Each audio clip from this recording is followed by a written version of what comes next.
This is my Learning Path 3 accurate problem solving sheet. It gives you the description of the learning path, the 3 sub-skills like I already explained in my email, and the 3 levels. It contains a column for all the course units. Per course unit, I have listed the learning outcomes, which I have taken from the ECTS files. In the next column, I make assumptions as to whether or not I think Learning Path 3 is relevant for this learning outcome.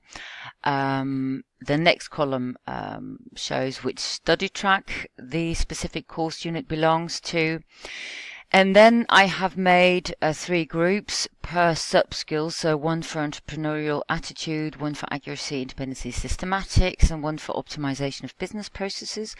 And like I said, I've already made a few assumptions, so all the cells that I have grayed out are sub-skills that I do not think are relevant for this specific learning outcome, but feel free to override this and for example just give them a white background again if you feel that this learning outcome, for example, does train the entrepreneurial attitude. So basically it's all the white cells that need filling in. So per learning outcome, I need you to fill in the level, how this is trained, and how this is assessed. Some of the learning outcomes, as you can see, I've marked red. That means that I believe that they are not training or assessing the Learning Path 3.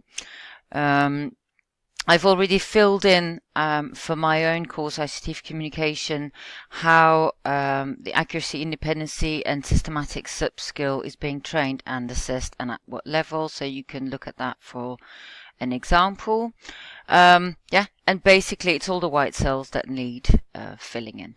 I hope that this was clear. Oh, maybe just one more thing.